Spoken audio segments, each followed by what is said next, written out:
আলাইকুম বন্ধুরা, কেমন আছেন সবাই? আশা করি অবশ্যই ভালো আছেন। তো বন্ধুরা, পত্রিকার নিউজ সেটা হচ্ছে ২০ ব্যাংকের কাছে দায় মেটানোর ডলার নেই।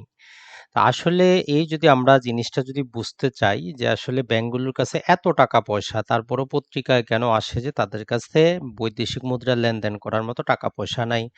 এটা ছাড়া বাংলাদেশ ব্যাংকের বৈদেশিক মুদ্রার রিজার্ভটা অনেক কম, সে কারণে বিশ্ব ব্যাংক এবং নানা প্রকার সংস্থা থেকে তারা ঋণ নেওয়ার চেষ্টাও কিন্তু করতেছে এবং তাদের কিন্তু সব শর্ত মানতেছে। কিন্তু যারা প্রবাসী তারা কোটি কোটি ডলার পাঠালেও তাদের কিন্তু ততটা কিন্তু সুযোগটা কিন্তু দেওয়া হচ্ছে না।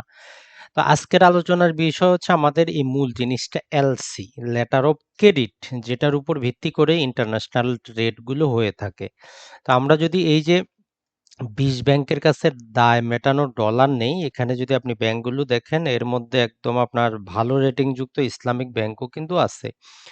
বাংলাদেশের মোটামুটি যদি আমরা বলি প্রথম সারির সব ব্যাংকই আছে, এমন কোনো আর ব্যাংক কিন্তু বাদ নাই। মোটামুটি সব ব্যাংকের এখানে আপনারা দেখতেই পাচ্ছেন, Islamic bank, Janata bank, Al Arafah bank, Dutch Bangla bank, City bank, NCC, BRAC bank, Standard Charter, Agrani, অর্থাৎ মোটামুটি ২০টা ব্যাংকের নাম আপনারা পড়ে নিবেন। আমরা এখন দেখি যে আসলে ইন্টারন্যাশনালি কিভাবে লেনদেনগুলো হয়। এই যে এলসি, লেটার অফ ক্রেডিট, এগুলো কিভাবে হয় তাহলে আমরা বুঝতে পারবো মূল জিনিসটা। এলসি বা লেটার অফ ক্রেডিট, ধরেন যে আমি এবং আপনি ব্যবসা করব। তো নরমালি যেটা হয়, আমিও আপনাকে বিশ্বাস করি না, আপনিও আমাকে বিশ্বাস করেন না, তখন আমরা লিখিত একটা এগ্রিমেন্ট করি। এখন সমস্যা হচ্ছে আপনি থাকেন বাংলাদেশে, আমি থাকি বিদেশে। তো সেম জিনিসটা হচ্ছে এইটা, যখন বাংলাদেশে আপনি একজন বড় ব্যবসায়ী বিদেশ থেকে জিনিস আমদানি করবেন, তখন আপনি জিনিসটা হাতে পাওয়ার পূর্বে যিনি বিক্রি করলো তাকে আপনি পেমেন্ট করবেন না। আর যিনি জিনিসটা বিক্রি করবেন উনিও টাকা পয়সা হাতে পাওয়ার পূর্বে আপনার কাছে জিনিসটা দিবে না। তো এই ইন্টারন্যাশনাল এই যে একটা অবিশ্বাস আছে, এটাকে দূর করার জন্য কি করা হয়েছে, ব্যাংকগুলো মাঝখানে থার্ড পার্টি হিসাবে আসে, বলতেছে যে আমরা আপনাকে নিশ্চয়তা দিব যে যিনি বায়ার উনি টাকা পরিশোধ করবে, যিনি সেলার উনি জিনিসটা দিবে। তো জিনিসটা কিভাবে হয়, নরমালি ধরেন যে বাংলাদেশে একজন উদ্যোক্তা বা আমদানিকারক যিনি বিদেশ থেকে একটা জিনিস আমদানি করবে, ধরলাম যে আমরা চায়না থেকে একটা জিনিস আমদানি করবে। তো উনি কি করবেন, উনি নরমালি উনি একটা ব্যাংকে যাবেন, যে ব্যাংকগুলো এলসি খুলে, সব ব্যাংক কিন্তু এলসি খুলতে পারে না। বাংলাদেশে যদিও প্রায় 60টার মতো ব্যাংক আছে, প্রতিটা ব্যাংক এলসি খুলতে পারে না। একটা ব্যাংকের কাছে গেল, গিয়ে বলতেছে যে কি করেন, আমার নামে একটা এলসি খুলেন, আমি এই জিনিসগুলো আমদানি করব এই কোম্পানি থেকে। এই হচ্ছে ডিসক্রিপশন, অর্থাৎ এলসি খোলার পূর্বে আপনি কি কি জিনিস আমদানি করবেন তার ইন ডিটেইল সবকিছু প্রয়োজন হবে। তো উনি এই বায়ারটা গেল একটা ব্যাংকের কাছে, যে ব্যাংকের কাছে যায় আইনের ভাষা তাকে বলা হয় ইস্যুইং ব্যাংক, যে ব্যাংকগুলো এলসি ইস্যু করে। এখন এই যে এলসি, আপনি গেলেই আপনার নামে এলসি খুলবে না, আপনাকে কি করতে হবে, আপনাকে কিছু সেখানে কোলাট্রাল জমা করতে হবে। এটা হইতে পারে ব্যাংক ডিপোজিট, এফডি হইতে পারে, সিকিউরিটি হইতে পারে, অসংখ্য কিছু হইতে পারে, যাতে ব্যাংকও একটা নিশ্চয়তা পায় যে আপনি ভুয়া না, আপনারও কি আছে। যেমন আমরা লোন নেওয়ার ক্ষেত্রে থার্ড পার্টি গ্যারান্টর দেই, টাকা বিভিন্ন জিনিসপাতি আমরা জমা করি, স্বর্ণ গয়না বা মূল্যবান অনেক প্রকার যে দলিলপত্র ব্যাংকগুলো জমা নেয়, সেম ওই কাজটা হয়। বায়ার ব্যাংকের কাছে যখন এলসি খোলার জন্য যায়, ব্যাংক বলে যে ঠিক আছে আপনি কোলাটেরাল জমা করেন, এফডি হোক যাই কিছু হোক। তো যখন যে ব্যাংক সন্তুষ্ট হয় যে না এই বায়ারের জন্য এলসি খোলা যায়, তখন উনি এলসিটা খুলেন। এলসিটা খোলার পরে উনি যে কাজটা করেন সেটা হচ্ছে, যেই দেশের থেকে জিনিসটা আমদানি করা হবে সেই দেশেও এইরকম ব্যাংক আছে যারাও এলসি খুলে। আইনের ভাষায় সেই দেশের ব্যাংকটাকে আমরা বলতেছি অ্যাডভাইজারি ব্যাংক। যেই দেশ থেকে আপনি আমদানি করবেন তখন উনি এলসিটা ওই দেশের অ্যাডভাইজারি ব্যাংকের কাছে পাঠায় দেয়। তো পাঠানোর পরে যেটা হয় সেটা হচ্ছে যে তারা যে জিনিসটা করে, যাবতীয় কিছু যাচাই বাছাই করে যে ব্যাংকটা ঠিক আছে কিনা, এলসিটা ঠিক আছে কিনা, এই ব্যাংকের ইন্টারন্যাশনাল রেটিং আছে, আইসিসি আছে, ইন্টারন্যাশনাল চেম্বার অফ কমার্স আছে, তারা এলসি খোলার যাবতীয় নিয়ম কানুন ঠিক করে দেয়।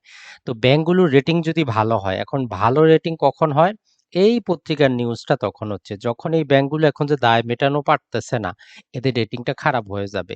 তো এই জন্য যাতে সব সময় প্রতিটা এলসির বিপরীতেই যদি যথাসময়ে যদি পরিশোধ হয়ে যায়, তাহলে ব্যাংকগুলোর রেটিংটা ভালো হয়। এখন এই অ্যাডভাইজারি ব্যাংক দেখবে যে কোন ব্যাংক এলসি ইস্যু করলো। যদি ব্যাংকটার রেটিং কিছুটা দুর্বল হয়, তাহলে তারা বলবে যে না, আমরা এলসি খুলবো না, আপনি একটা কাজ করেন, আপনি আরেকটা ব্যাংকের কাছে যান যাদের রেটিং ভালো, তাদের কাছ থেকে একটা গ্যারান্টি আমাকে দেন। মানে হচ্ছে এই ব্যাংক যদি ডিফল্ট করে যাতে এই ব্যাংক পেমেন্ট করে। তো এগুলো যেগুলো দুর্বল প্রকৃতির ব্যাংক ওই জন্য তারা এলসি খুলতে এই জন্যই চায় না, কারণ তাদের রেটিং ভালো না। তো তারা ভালো ব্যাংকের কাছে গেলে তারা অবশ্যই সেখানে কমিশন চাবে, চার্জ দিবে।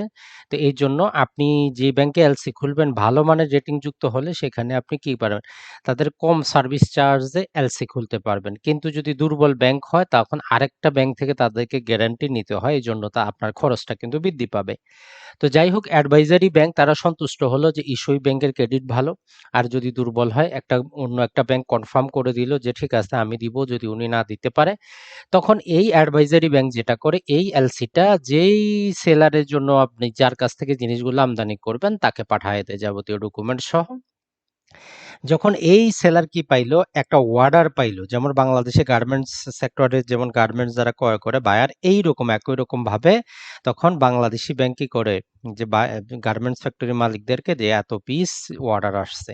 তো তখন তারা কি করে, তো তখন এই সেলার কি করে তার জিনিসপত্র যেগুলো সে পাঠানোর কথা এলসিতে যা উল্লেখ আছে সেই জিনিসপত্রগুলো উনি শিপমেন্টের মাধ্যমে দিয়ে দেয়। নর্মালি বেশিরভাগ কিছু জাহাজেই হয়, বিমানেও হতে পারে, কোনো সমস্যা নাই। তো এইখানে এই যে গুডগুলো উনি শিপ করে দেয়, তো শিপ করে দিয়ে তার পেমেন্টটা কে করবে?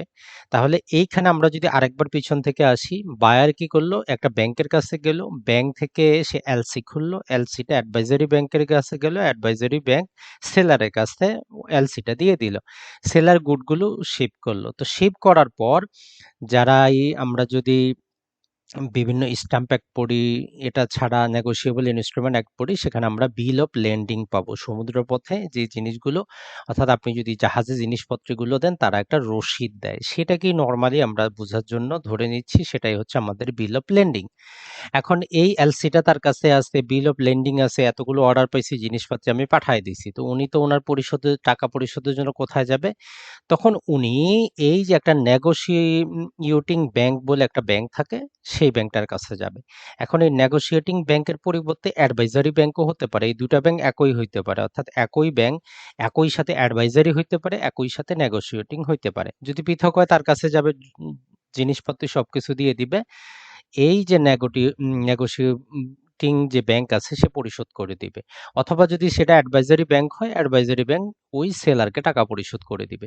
টাকা পরিশোধ করে দিয়ে এখন যেই ব্যাংক কি করলো, ইস্যু করলো, ওই ব্যাংকের কাছে বলবে যে আমাকে পেমেন্ট করেন। এই যে ইস্যুইং ব্যাংক সে কি করবে, তখন এই বিদেশের ব্যাংকটাকে ডলারে পরিশোধ করবে। ইন্টারন্যাশনাল ট্রেডগুলো ডলারেই হয়। তো করার পরে তখন সে যখন যাবতীয় কিছু দিয়ে দিবে, বিল অফ লেন্ডিংটা দিয়ে দিবে, এই যে প্রসেসটা এইটা কিন্তু একদিনে সম্পন্ন হয় না, এটার জন্য 1 মাস 2 মাস 3 মাসও লাগে। সমুদ্রপথে যে জিনিসগুলো আসে দেখবেন যে অনেক দিন পর পর আসে, সময় লাগে। তো ইস্যুইং ব্যাংক যখন কি করবে, তার কাছে ওই দেশের ব্যাংক যখন যাবতীয় ডকুমেন্ট দিয়ে টাকা পয়সা চাবে সে তাকে পরিশোধ করে দিবে। করে দেওয়ার পরে তখন সে আসবে, যে বায়ার যিনি প্রথমে রিকোয়েস্ট করছিল তাকে ওই বিল অফ লেন্ডিং, এলসিড সবকিছু দিয়ে তার কাছে অনুমোদন যে আপনি জিনিসপত্র বুঝে পাইছেন, উনি তখন সিগনেচার করে দিবে যে হ্যাঁ আমি জিনিসপত্র বুঝে পাইছি, অতএব বলবে যে পেমেন্ট করেন। এইভাবেই ইন্টারন্যাশনাল ট্রেডগুলো হয়। তো এইটা হচ্ছে একটা নরমাল নিয়ম। তাহলে আপনি এলসিটা বুঝলেন যে আপনি যদি বিদেশ থেকে জিনিসপাতি আমদানি করতে চান আপনি একটা ব্যাংকের কাছে যাবেন, একটা লেটার অফ ক্রেডিট অর্থাৎ গ্যারান্টির মতো যে আপনি টাকাটা তাকে পরিশোধ করবেন। তো সেই ব্যাংক যেই দেশের থেকে জিনিসটা আমদানি হবে সেই দেশের ব্যাংকের কাছে, অ্যাডভাইজারি ব্যাংকের কাছে পাঠায় দিবে। উনি তখন সেলারের কাছে পাঠায় দিবে যে এই অর্ডারটা আসছে। সেলার তখন জিনিসপত্রগুলো কি করে শিপমেন্টে দিয়ে দিবে, রসিদটা নিবে, বিল অফ এক্সচেঞ্জ নিয়ে অ্যাডভাইজারি ব্যাংকের কাছে বলবে যে ভাই আমার টাকা পরিশোধ করে দেন। তো উনি পরিশোধ করে দিবে, তারপর ইস্যুইং ব্যাংকে বলবে যে ভাই এলসি দিছিলেন টাকা পরিশোধ করেন, টাকা পরিশোধ করে দিবে। এখন ইস্যুইং ব্যাংক বায়ারের কাছে গিয়ে বলবে যে এই হচ্ছে আপনার যাবতীয় সবকিছু, আপনি বুঝে পাইছেন, আমাকে পরিশোধ করেন। এখন ব্যাংকগুলো তো এটা ফ্রিতে করবে না, এটার জন্য ব্যাংকগুলো চার্জ করে, ওইটাই তাদের বেনিফিট, ওইটাই তাদের লাভ, আর ইন্টারন্যাশনাল ট্রেডটা সিকিউর থাকে ব্যাংকিং ব্যবস্থার কারণে। এখন সমস্যা হচ্ছে, যেমন বাংলাদেশি টাকা, বাংলাদেশি ব্যাংকগুলোর কাছে নরমালি থাকবে কি বাংলাদেশি টাকা। এখন বিদেশে তো তারা পরিশোধ করেছে ডলার হিসাবে, এইটা বাংলাদেশি টাকা। আর যেই দেশ থেকে এনেছেন ওই দেশের ব্যাংক তাকে পরিশোধ করেছে সেই দেশি টাকায়, বৈদেশিক মুদ্রায়। এখন ইন্টারন্যাশনাল ট্রেডগুলোতে আমরা জানি যে ডলারে যাবতীয় লেনদেন হয়। এখন এই ডলারগুলো তো আমরা জানি আমেরিকান, তো এগুলো আপনাকে ক্রয় করতে হয়। তো এগুলো ক্রয় করার জন্য প্রতিটা ব্যাংকেরই প্রতিটা দেশের বৈদেশিক মুদ্রার রিজার্ভ প্রয়োজন পড়ে, যেইটা নিয়ে বাংলাদেশে যেইটা কমে যাচ্ছে বলেই এই সরকার ইন্টারন্যাশনাল সংস্থাগুলোর অনেক কিছু মানতেছে। একজন প্রবাসী যেমন যারা সৌদি আরব, কাতার, কুয়েত, দুবাই, ওমানে থাকেন, তারা যখন দেশে টাকা পাঠান সেই দেশের মানি এক্সচেঞ্জের কাছে যান, সেই দেশেই তারা কাতার, দুবাই অথবা এই যে সৌদি আরব সেই দেশে মুদ্রাটা সেখানে দেন। তো দেওয়ার পরে তারা কি করে, বাংলাদেশে এই যে টাকাটা পাঠায় এটা ওই দেশি মুদ্রায় আসে না, ওই দেশেরও একটা ডলার ক্রয় করতে হয়। সেই ডলারটা তখন এই বৈদেশিক মুদ্রার রিজার্ভে জমা হয়। আর তখন বাংলাদেশ ব্যাংক বলে দেয় ওই ব্যাংকটাকে যে এত টাকা আছে, এটা আপনি বাংলাদেশি টাকায় পরিশোধ করেন। তো এইখানে যে একটা বৈদেশিক মুদ্রার রিজার্ভ হইল, ওইখান থেকেই বিদেশিদেরকে পরিশোধ করা হয়। একই রকম ভাবে বাংলাদেশ থেকে যখন কোনো জিনিস কেউ রপ্তানি করে, তো রপ্তানিটাও ওই ডলারে পরিশোধ করতে হয়। এই জন্য ইন্টারন্যাশনাল রেটগুলো হয় ডলারে। বাংলাদেশে আপনি হাজারো টাকা ছাপান, তার কোনো দাম নাই যদি বৈদেশিক মুদ্রার রিজার্ভটা আপনার কম থাকে। তো আশা করি আজকের এই ভিডিও থেকে আপনারা কিন্তু বুঝতে পারলেন যে লেটার অফ ক্রেডিট জিনিসটা কি। এটা ইন্টারন্যাশনাল একটা ট্রেডের জন্য তৈরি করা হয়। আর এই যে পত্রিকার নিউজে এই যে ডলারগুলো পরিশোধই করতে পারতেছে না, ইসলামিক ব্যাংক বলেন, জনতা ব্যাংক বলেন, শাহজালাল বলেন, এক্সিম বলেন, অগ্রণী বলেন, ইস্টার্ন বলেন, Mercantile, Standard, National bank Asia, 20টা ব্যাংকের কাছে দায় মেটানোর মতো ডলার নাই। চাইলেই ডলারগুলো ছাপানো যায় না। এগুলা প্রবাসীরা দেয়। বাংলাদেশ থেকে যারা জিনিসপাতি রপ্তানি করে তারা কি করে, এই ডলারগুলো নিয়ে আসে। যারা ফ্রিল্যান্সার আছেন বাংলাদেশে বসে যারা ইনকাম করেন, তারাও কিন্তু এইরকম ডলারগুলো ইনকাম করে। তো ভালো থাকবেন।